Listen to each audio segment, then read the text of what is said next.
आपको जिंदगी में बेशुमार मौके मिलेंगे जहां पर आप अपनी फाइनेंशियल इंटेलिजेंस का फायदा उठा सकते हैं। जरूरत है तो बस उन मौकों को लपकने की।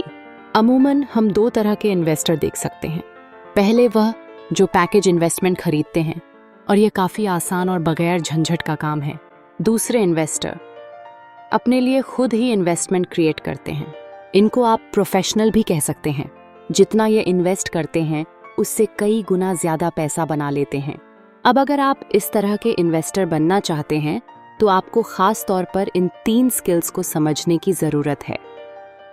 पहली, ऐसी अपॉर्चुनिटी ढूंढिए जो कि बाकी ना ढूंढ सकें। याद रहे कि आपका दिमाग वह देख सकता है जो बाकियों की आंखें भी नहीं देख पाती। दूसरा है, पैसा बढ़ाइए। जब पैसे की ज़रूरत पड़े तो मिडिल क्लास केवल बैंक जाता है, मगर दूसरे टाइप के इन्वेस्टर पैसा बढ़ा करके कैपिटल रेज करते हैं।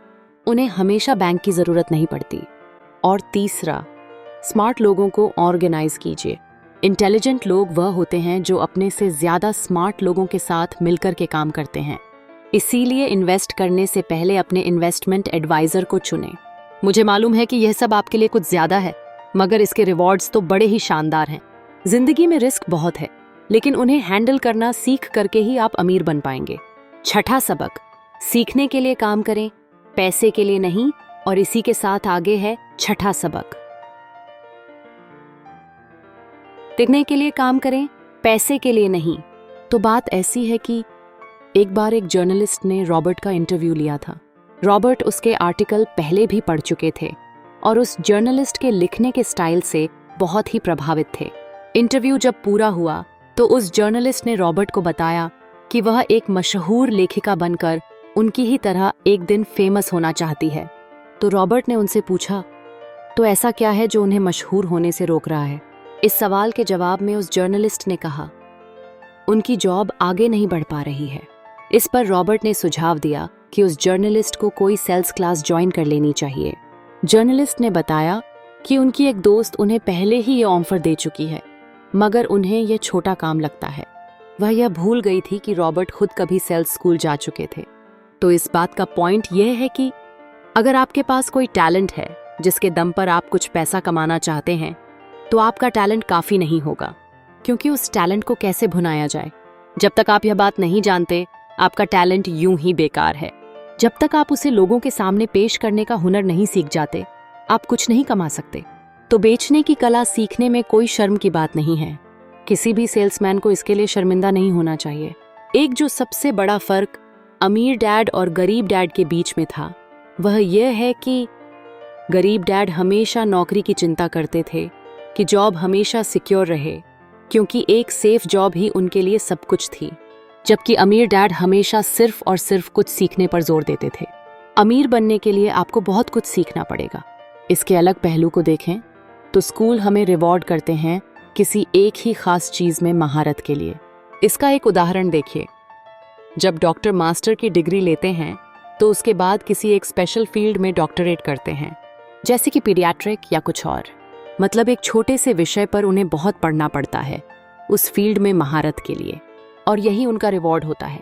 ऐसे ही बहुत कुछ जानने के लिए जो थोड़ा बहुत आप सीखते हैं, वह नॉलेज तभी आएगी जब आप अलग अलग कंपनीज के लिए काम करेंगे, दुनिया की अलग अलग चीज़ों को जानेंगे, चीज़ें कैसे काम करती हैं, ये सभी बातें अनुभव करेंगे, तभी आपकी नॉलेज बढ़ेगी।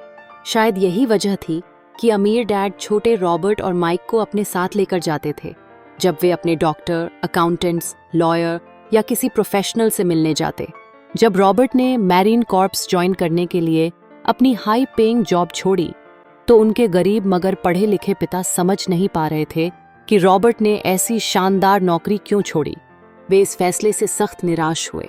रॉबर्ट ने उन्हें समझाने की हर मुमकिन कोशिश की कि उनका ऐसा करना क्यों ज़रूरी था, मगर उन्हें तो यह बात हजम ही नहीं हो रही थी। रॉबर्ट ने उन्हें कहा कि वह सीखना चाहते हैं कि खुले आसमान में कैसे उड़ें। उन्हें जानना था कि वर्कर्स की टीम को कैसे हैंडल किया जाए। किसी भी कंपनी को अपने बलबूते पर चलाना कितना मुश्किल काम है। रॉबर्ट ये सब सीखना चाहते थे। वियतनाम से लौटने के बाद रॉबर्ट ने अपनी जॉब से रिजाइन कर दिया और जेरोक्स कॉर्प्स को ज्वाइन कर लिया। उन्हें यह नौकरी किसी फायदे के लिए नहीं चाहिए थी। वह इतने शर्मीले थे कि किसी को कुछ भी बेचने के ख्याल से ही उन्हें पसीना आ जाता। अपनी इसी कमी को दूर करने के लिए उन्होंने जेरोक्स के सेल्स ट्रेनिंग प्रोग्राम की शिक्षा ली। इसके बाद रॉबर्ट ने खुद अपनी कंपनी की शुरुआत की और अपना पहला शिपमेंट भेजा।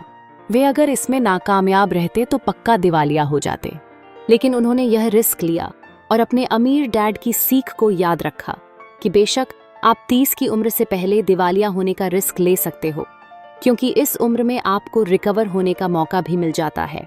ज्यादातर एम्प्लॉयर अपने वर्कर्स को इतना तो पे करते हैं कि वह काम छोड़कर ना जाएं, और ज्यादातर वर्कर भी जी तोड़ मेहनत इसलिए करते हैं कि वह काम से निकाले ना जाएं। इसीलिए तो उन्हें सिर्फ अपनी सैलरी और कंपनी से मिलने वाले फायदों से ही मतलब होता है। इस सोच के साथ उनके कुछ साल तो बढ़िया गुजरते हैं, मगर यह लंबे समय तक काम नहीं करता।